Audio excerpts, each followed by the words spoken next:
Some time ago, I uploaded a rather light-hearted video discussing unsettling illustrations created by children. While I joked about many of them, a handful on that roster truly seemed to possess disquieting origins.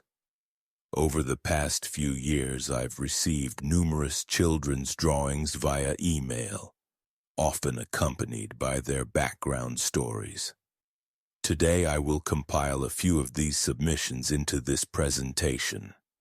This particular drawing was produced by a 5-year-old boy in 2011. The image was discovered in his bedroom by his older sister, Anya, then 13, who forwarded it to me. She subsequently showed it to their parents. The artwork portrays the family gathered around a table rendered with the typical skill level of a young child.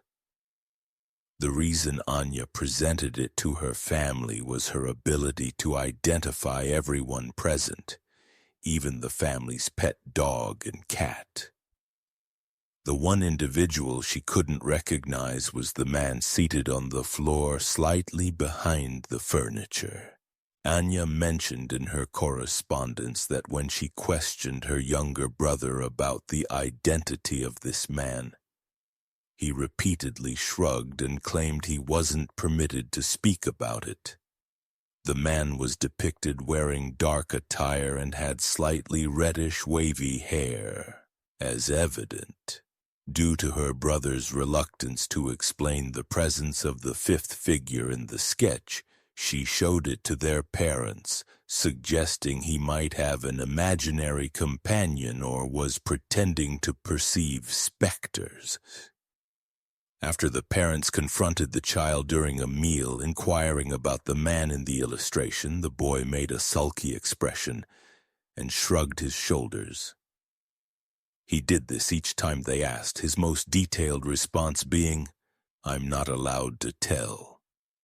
The parents, especially the father, weren't overly concerned, as a 5-year-old could easily sketch anything and concoct some elaborate narrative surrounding it. Anya was often tasked with supervising her brother when their parents were away. One day, while she was left in charge of watching him, she overheard her brother conversing with someone in his chamber. Upon reaching his space, she realized he was merely playing with his collection of toy cars on the floor, likely talking to himself as he engaged in play. Anya asked if he was speaking with anyone. He looked at her and shrugged his shoulders again, pouting his countenance. Anya then spotted some small, brightly colored candies scattered on his bedroom floor. A specific type of blue raspberry-flavored confection she'd never seen her mother acquire previously. She asked him where he obtained them, but he ignored her, returning to his play. Anya gathered the sweets, which visibly angered her brother. He began yelling for her to return them. She waited until their parents came back to inquire if either of them had purchased the unusual treats. Since the boy was only 5 and it was the summer break, meaning receiving the candies at school was out of the question, the sudden appearance of random sweets in the boy's room became a source of worry. Even as the boy was reprimanded and pressed by his mother and father about the origin of the candies, he maintained his sulky, displeased expression and disregarded them. The boy was restricted to his room by his father until he provided an answer. He wasn't allowed to exit his space. The family searched all the storage spaces in his room, beneath the bed, and even compartments outside his chamber. The possibility of someone being inside the house seemed unlikely. That same evening he was grounded. Anya sat near her bedroom window instead of on her bed, positioned so she could easily hear if and when her brother in the adjacent chamber would begin speaking. And predictably when he did, notably well past his usual sleep time. She jumped up and hurried to his room, flung open the entrance, and saw her little 5-year-old sibling standing by his open aperture, speaking to a male figure who appeared as though he was preparing to ascend into the space. Anya cried out for her mother and father, causing the figure at the aperture to retreat, and her brother started to weep. Once Anya informed her parents that a man was interacting with her brother through his window. The authorities were summoned. The boy still refused to speak initially, but with the police present, he eventually admitted that his friend instructed him not to tell anyone about him, otherwise he wouldn't be allowed to visit and play anymore. When questioned about his friend's name and age, he stated he didn't know. When asked what the two of them would typically do, the boy recounted that he would bring snacks and confections for him and simply play with his toys. When questioned about how they met, he said they encountered each other in front of the dwelling one day, when the man paused on his scooter and offered him some candy. After proposing to return with additional sweets and snacks, Anya's brother indicated which bedroom window was his, and that's when these occurrences began. Submitted to me back in 2016, this account was sent by a mother of 2 young ones, a 7-year-old boy and a 9-year-old girl. Almost nightly, between the hours of 1 a.m. and 4 a.m., the boy would come into his parents' sleeping quarters distressed, claiming someone or something was present in his space near the foot of his sleeping area.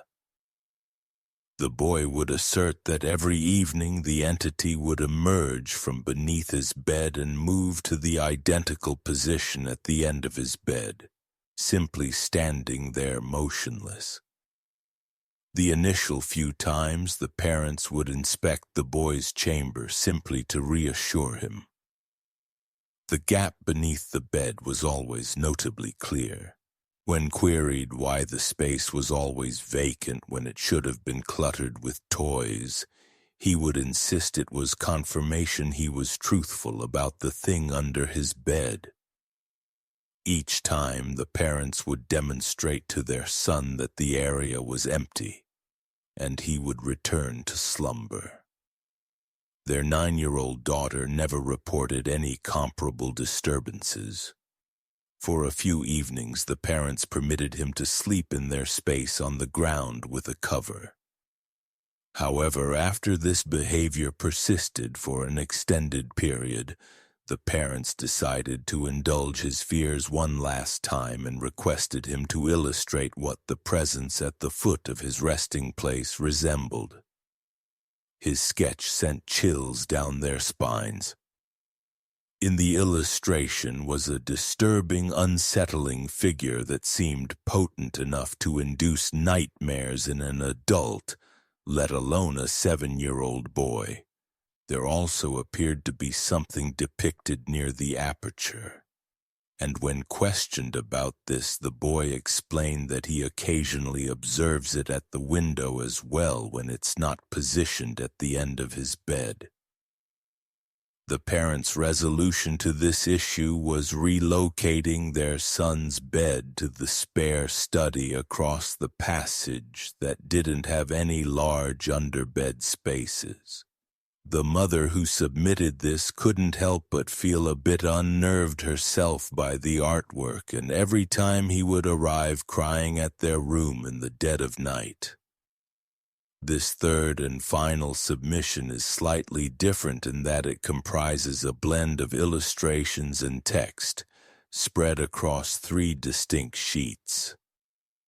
This material was uncovered by the new caregiver looking after a 10-year-old boy named Ethan in a town near Toronto, Canada. The caregiver, whom I'll refer to as Clara, was needed while Ethan's parents were away for approximately 7 days. According to Clara, Ethan was remarkably quiet and largely kept to himself. he would remain in his chamber for the better part of the day, only emerging to retrieve sustenance from the refrigerator or descend to the lower level to engage with video games. Clara attempted to establish a friendly connection with the child during the first day, but eventually ceased her efforts after realizing Ethan either simply didn't favor her or was generally a very reserved, somewhat unnerving child. Clara typically spent her shifts completing her schoolwork and watching films. She was aware of Ethan's fascination with knives due to the quantity of toy blades he possessed. They were strewn about the dwelling in various spaces, ranging from plastic knives to dull metallic ones and different sorts of imitation-edged weapons. Clara had not yet been inside Ethan's chamber. However, one evening when Clara was having difficulty sleeping, she detected Ethan silently entering the room designated for her, and merely standing near the entranceway. She sat upright in her bed and asked Ethan if something was amiss. He then swiftly closed the entrance, and she heard him quickly retreating back to his space. The following day, Clara entered Ethan's chamber for the first time. Ethan was not present, and the lighting was off. This indicated he was downstairs occupied with video games, as those were the only two areas he seemed to inhabit, according to Clara. He didn't appear to seek interaction with peers either. Scattered across Ethan's floor were a multitude of papers. The initial piece of paper that captured her notice was this sketch of a short blade. It wasn't inherently alarming. It merely further demonstrated his fixation on edged tools. Clara sifted through the papers and discovered 4 sheets bound together with 3 different metal fasteners. They formed what could best be described as a small handmade booklet. The first sheet seemed to serve as the front cover, titled Notes on the Visitor. Immediately, Clara presumed this small compilation was about her. But not wishing to be discovered reading it, she photographed each page of the little booklet, as well as an image of the blade sketch, and exited the chamber to examine them on her device elsewhere. These were the photographs she had taken. This was the subsequent page. Ethan had written on it, "It was a typical day in the house when Mother and Father brought the new visitor over for the first time. There's something about her I despise. I believe it's her unpleasant appearance. She's a massive nerd. I don't want her inside the dwelling, unsure why my mother and father engaged her. I think I will have to end her." The illustration on the page is intended to be Clara seated on the couch using her device, and Ethan observing her through the entranceway. This was the page that followed. It read, "It's day 3, and she persists in being here. Parents think I am a baby or something requiring an irritating, unattractive visitor who consumes all our provisions and beverages."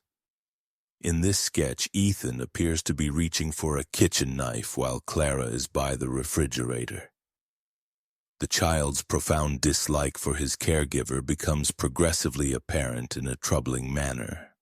But the next and final sheet is by far the most disturbing. It stated, "She detected me sneaking into her chamber. I must be more discreet next time." The illustration is quite clearly Ethan holding a small blade concealed behind his back while Clara reclines asleep in her bed. The implications of this drawing are exceptionally transparent. Clara returned to Ethan's chamber while he was still in the lower level and, true enough, located a small kitchen knife resting on his bedside stand. Clara transmitted the images of the sketches and the knife to Ethan's parents and then contacted them. Initially, the parents attempted to persuade her that he must merely be jesting. However, they were apparently easily convinced that Ethan might harbor malicious intentions. They arranged for Ethan's aunt to take over that same day. Clara departed the dwelling without ever notifying the authorities or any other regulatory bodies. She accepted her compensation for the week that evening and received the parents' apologies, but not without recommending that they ensure their son receives significant professional assistance.